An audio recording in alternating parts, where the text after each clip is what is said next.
seperti yang jenengan lihat kita diserapat, jadi tetap semangat ya. Semangat ya, Bu, ya. Meskipun sudah siap, tetap semangat seperti itu. Berkaitan dengan tugas saya, ini saya ingin mengadakan wawancara sedikit kepada Bulia mengenai dilema etika yang biasa terjadi di sekolah itu ya Bulia. Berkumpul Bulia punya waktu sebentar gitu. Iya, monggo. Ya, monggo. Ini saya mengajukan beberapa pertanyaan nanti bisa dijawabnya Bulia ini. Langsung saja mawon untuk yang pertama ini, untuk selama ini bagaimana Bulia dapat mengidentifikasi kasus-kasus yang merupakan dilema etika atau bujukan moral Bulia? Untuk mengidentifikasi apakah kasus tersebut masuk dalam dilema etika ataupun bujukan moral, pertama kali ya saya mengamati dulu, diidentifikasi apakah itu masuk dilema etika ataupun bujukan moral. Setelah diidentifikasi baru saya merenungkan dan mengambil tindakan langkah apa yang akan saya ambil seperti itu. Jadi pertama kali diidentifikasi permasalahan Iya. dulu ya Bulia, apakah permasalahan itu termasuk dilema etika ataupun bujukan moral, jadi Bulia bisa mengambil keputusan yang tepat. Iya, karena kan ini kan menyangkut organisasi ya, lembaga, jadi harus dipikirkan dalam pengambilan keputusan tersebut. Terus untuk selama ini bagaimana Bulia menjalankan pengambilan keputusan di sekolah, terutama untuk kasus-kasus di mana ada dua kepentingan yang sama-sama benar atau sama-sama mengandung nilai kebajikan? Selama ini dalam mengambil keputusan, saya terlebih dahulu sebelum mengambil keputusan, saya pikirkan dulu lagi dalam mengambil keputusan itu apa saja yang terlibat, siapa saja, terus dampaknya bagaimana, baik dan buruknya dipertimbangkan seperti itu. Setelah itu setelah menimbang dampak baik dan buruknya, baru setelah itu kami musyawarahkan dengan dewan guru seperti itu. Jadi tadi diidentifikasi, terus dipikirkan terlebih dahulu salah satu yang terlibat, mungkin dampaknya bagaimana ya, apa menyangkut kepentingan orang banyak atau tidak, baru dimusyawarahkan. Iya, soalnya sebelum kita ambil pengambilan musyawarah juga saya mengemukakan dampak-dampaknya seperti itu. Jadi ketika ada pendapat guru yang masukkan, saya bisa kalau seperti ini berarti harus tahu dampaknya kayak gini seperti itu. Betul sekali, dampak itu memang harus diperhatikan. Iya, dampak positif ataupun tidak seperti itu. Untuk langkah-langkah atau prosedur seperti apa yang biasa Bulia lakukan selama ini? Untuk prosedurnya, urutannya itu bagaimana, yang dilakukan seperti apa? Yang pertama, ketika setelah kita mengidentifikasi saya cari dulu kebenarannya. Bagaimana ini kebenarannya tidak hanya dari satu pihak saja, tapi dari beberapa pihak yang terlibat dalam permasalahan tersebut. Setelah saya mencari tahu kebenarannya, baru setelah itu saya biasanya meminta pertimbangan dengan misalnya kayak di sekolah itu ada ya yang senior seperti itu Bu Andi, saya minta pertimbangan yang senior bagaimana ini permasalahan seperti ini, baru setelah itu saya kemukakan dengan dewan guru. Jadi pertama kali ya saya pertimbangkan dengan yang senior terlebih dahulu untuk dimintai pendapat seperti itu. Jadi kita melibatkan itu ya orang luar juga, tapi kan dalam sekolah yang lebih senior, yang lebih berpengalaman ya Bu ya. Iya, karena kan saya juga masih muda Bu Anggi, kita jaga dari kepala. Iya, seperti itu. Tapi walaupun muda Bu ya luar biasa. Bu Anggi. Terus untuk hal-hal apa saja yang selama ini Bu Lia anggap efektif dalam pengambilan keputusan pada kasus-kasus dilema etika? Iya, untuk hal-hal efektif yang saya ambil tadi sebelum saya musyawarahkan dengan dewan guru ya, saya tadi ya mencari dulu kebenarannya bagaimana, saya pikirkan terlebih dahulu dampak baik dan buruknya seperti apa. Setelah itu kita musyawarahkan dengan dewan guru, kita florkan seperti itu Bu Andi, bagaimana pendapat guru yang lain seperti itu, baru kita setelah kita musyawarah kita mufakat lagi, mufakat bagaimana menyelesaikan permasalahan tersebut. Karena tadi kan pertama kita sudah mempertimbangkan saya dampak baik dan buruknya, terus dengan senior ya. Yang ketiga yaitu musyawarah mufakat seperti itu. Untuk dewan guru tetap melibatkan yang dilibatkan ya. Karena memang kan kepentingan bersama ya kita juga bergabung dalam sekolah kita juga ya. Tapi kita lihat dulu permasalahannya seperti apa. Kalau melibatkan semua dewan guru ya kita libatkan, tapi kalau tidak ya saya mengambil keputusan sendiri seperti itu. Tapi kalau yang misalkan berkaitan dengan dewan guru yang kepentingan orang banyak dilibatkan, tapi misalkan kalau yang memang cuma antara lah beberapa orang saja ya bisa diselesaikan sendiri sama guru. Iya. Terus apakah kuliah memiliki sebuah tata krama atau jadwal tertentu dalam sebuah penyelesaian kasus dilema etika? Apakah langsung diselesaikan di tempat atau memiliki sebuah jadwal untuk menyelesaikannya? Bentuk atau prosedur seperti apa yang bisa dilakukan? Dalam menyelesaikan permasalahan, saya itu tidak dulu lagi permasalahannya seperti apa. Apakah permasalahannya bisa langsung diselesaikan? Apa misalnya wah ini perlu pemikiran yang matang dulu seperti itu. Kalau misalnya bisa langsung diselesaikan ya saya langsung selesaikan dengan pihak-pihak yang bersangkutan. Tapi apabila permasalahan tersebut harus melalui pertimbangan-pertimbangan, ya saya pertimbangkan dulu dan musyawarahkan dengan guru. Dan selain itu saya juga biasa karena kita itu di bawah yayasan Bu Anggi, jadi kita juga komunikasikan dengan koordinator kita ya permasalahan tersebut seperti itu. Jadi setelah kita musyawarah dengan dewan guru ya kita koordinasikan dengan koordinator yayasan seperti itu. Berarti juga karena memang ada yayasan ya Bu ya. Iya, kita kan kita komunikasikan dengan yayasannya dari yayasan itu ya kalau ada apa-apa kan enggak itu ya Bu ya begitu dari luar tapi sudah jelas dari Bu ya. Karena ketika kita ada kegiatan apa, ada permasalahan apa yang sekiranya permasalahan tersebut ya itu ya berkaitan dengan banyak orang dan kita laporkan dengan yayasan. Tapi apabila permasalahannya hanya intern saja ya saya selesaikan sendiri. Tapi kalau melibatkan orang luar terus melibatkan wali murid seperti itu banyak orang ya saya juga melibatkan koordinator kita seperti itu, koordinator yayasan. Menariskan sekali ya. Iya. Tanggung jawabnya kita harus mempertanggungjawabkan kayak gitu ada di keputusan kita gitu. Terus adakah seseorang atau faktor-faktor yang selama ini mempermudah kuliah atau membantu kuliah dalam mengambil keputusan? Iya, kayak tadi yang sudah saya sampaikan ada itu ya guru yang lebih senior dan lebih pengalaman dari saya seperti itu. Dia kan di tempat kita salah satu guru yang senior yang bisa kita ambilkan wah ini bagaimana ini pertimbangan, tapi saya ambilnya cuma satu kalau dia 2 guru karena kalau banyak nanti banyak sekali masukan ya, malah bingung ya bingung. Jadi nih kita kadang saya minta pendapatnya cuma 1 orang saja, kadang 2 orang sudah mentok 2 orang saja saya. Kalau banyak saya tanyakan masukan malahan waktu ini bagaimana apa yang akan diambil kayak gitu. Jadi misalnya tidak dimusyawarahkan dengan guru permasalahan tersebut ya saya musyawarahkan dengan lebih yang senior itu. Ya, dia benar-benar sangat membantu saya kayak gitu dalam pengambilan keputusan. Terus dari semua yang tadi disampaikan kuliah, pembelajaran apa nih yang bisa dipetik dari pengalaman kuliah dalam mengambil keputusan selama ini?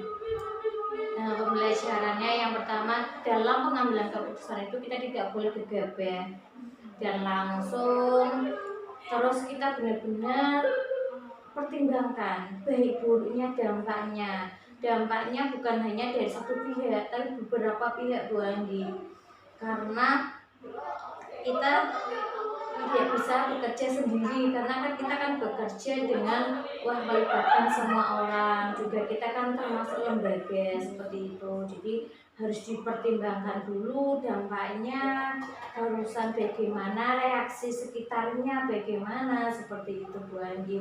Jadi dalam pengambilan keputusan benar-benar harus dipikirkan secara matang seperti itu.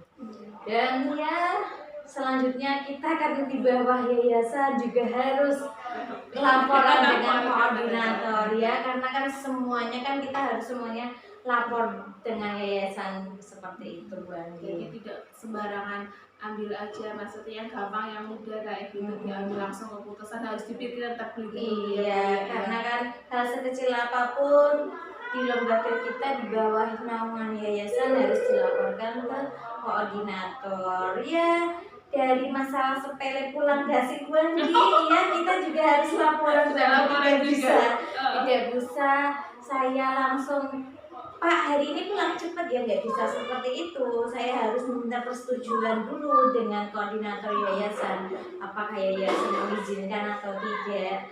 Ya untuk libur juga kan kita kan mengikuti yayasan Bu Andi, tidak bisa libur sendiri kayak gitu ya. Jadi buru-buru Iya, tidak bisa gitu ya. bisa, iya. Dari pulang gasik terus libur juga kita harus mengikuti yayasan. Itu juga dilema ya kuliah ya. Iya, itu dilema kita harus sekali. mengikuti aturan dari pengurus. Kadang kan ada guru juga gasik aja gitu Iya, ya, termasuk gitu. juga rujukan moral ya kuliah ya. Iya. Luar biasa ya kuliah, pengalamannya dari pengalaman kuliah saya bisa belajar bagaimana sih mengambil keputusan yang baik, yang tidak merugikan orang lain tentunya ya, juga memikirkan dampak baik buruknya bagi orang lain dan lingkungan pasti dilibatkan, dan juga tadi yayasan ya, terutama yang membimbingkan kita di atas kita kan naungan kita ada yayasan ya yang harus kita libatkan.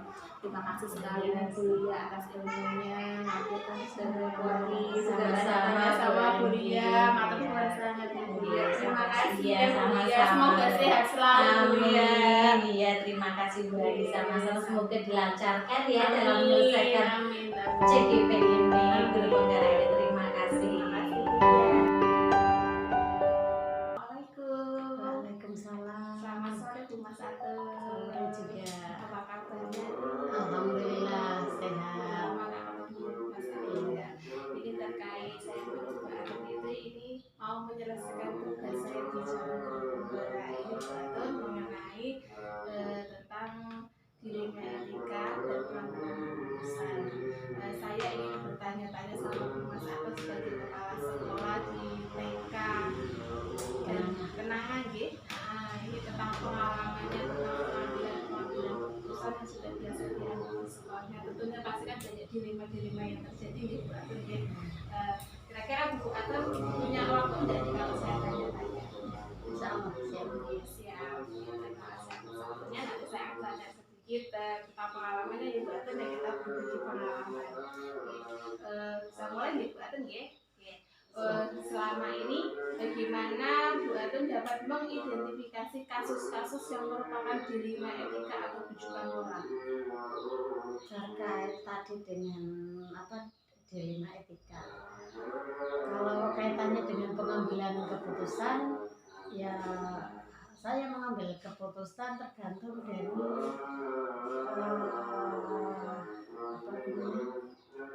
kesalahan itu ataupun permasalahan itu sendiri. Ya tetap banyak pertimbangan ketika akan menyampaikan sesuatu bagi yang bersangkutan. Itu memang perlu membutuhkan waktu, karena sekecil apapun itu perkataan ketika menyakitkan ataupun menyinggung perasaan dengan orang lain itu mungkin sangat menyakitkan juga bagi orang tersebut, seperti itu. Jadi kita kembalikan lagi ke terus untuk mengidentifikasi kasusnya, apakah itu yang disebut rujukan moral, apa ini yang termasuk dengan dilema etika? Apakah mungkin Bu Atun sudah iya ini itu termasuk dilema etika, ini termasuk rujukan moral? Bagaimana untuk mengidentifikasi kasus tersebut?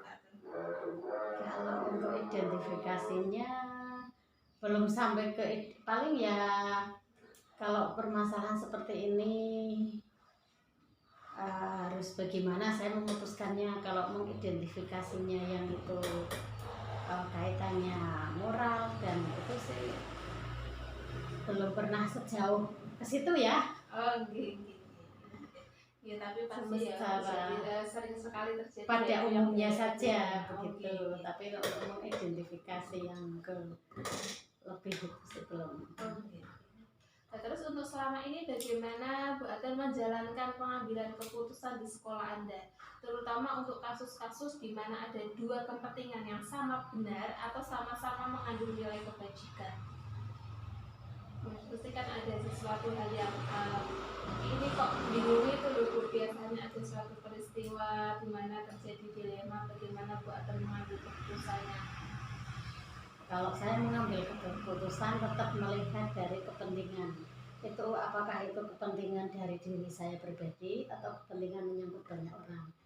Itu pasti yang saya ambil adalah kepentingan yang menyangkut banyak orang. Kalau urusan pribadi itu pasti akan saya pikir lebih itu lagi. Pasti saya mengambil keputusan lebih baik ketika yang terbaik itu menyangkut dengan banyak orang. Ya, keputusan yang saya ambil misalkan seperti kemarin kasus COVID ya, 2019-2020. Di sini kan rata-rata sekolah harus tutup ya, tidak ada pembelajaran pakai daring atau luring. Sedangkan di sini pada kaitannya proses pembelajaran seperti TPG sore itu kan masih ada kegiatan berangkat semua. Lah di situ saya mengambil keputusan kalau untuk kepentingan orang banyak dan mereka dari peserta didik para orang tua itu menginginkan berangkat, ya walaupun dari petugas satgas ya itu melarang tidak ada kaitannya kerumunan ataupun KBM di sekolahan, akhirnya saya mengambil keputusan saya berangkatkan seperti itu. Itu kalau kaitannya bisa ya, kepentingan bersama ya dengan banyak orang gitu. Untuk pertanyaan selanjutnya, langkah-langkah atau prosedur seperti apa sih yang biasa dilakukan selama ini, Bu? Langkah-langkah kaitannya ya berarti harus pengambilan keputusan yang pertama yang dilakukan seperti apa dulu, untuk selanjutnya seperti apa? Biasanya ya harus melihat kembali permasalahannya, dari ujung permasalahannya itu dari mana. Berarti kita harus tengok kembali dan pokok dari inti permasalahannya yang kita gali. Karena kadang suatu masalah kalau hanya mendengar ataupun tahu dari salah satu pihak itu tidak akan bisa terselesaikan dan akan merugikan dari salah satu pihak. Berarti yang Bu Aten lakukan berarti pertama mencari sumbernya dan dulu memastikan kebenarannya. Bu Aten nggak mungkin kita mengambil keputusan langsung dari cuma mendengar salah satu sumber tapi belum tahu kebenarannya seperti apa. Kita gali dulu nih Bu Aten, cuma hebat sekali nih Bu Aten. Terus untuk hal-hal apa saja yang selama ini Anda anggap efektif dalam pengambilan keputusan pada kasus-kasus dilema etika yang dianggap efektif dalam pengambilan keputusan? Efektif ketika yaitu tidak merugikan banyak orang. Ketika saya misalkan mengambil ini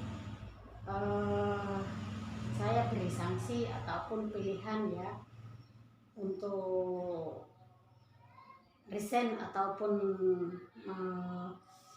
istilahnya sanksi apa ya, seperti tambah jam apa ketika paling hanya seperti itu sih kaitannya dengan pengambilan keputusan. Tidak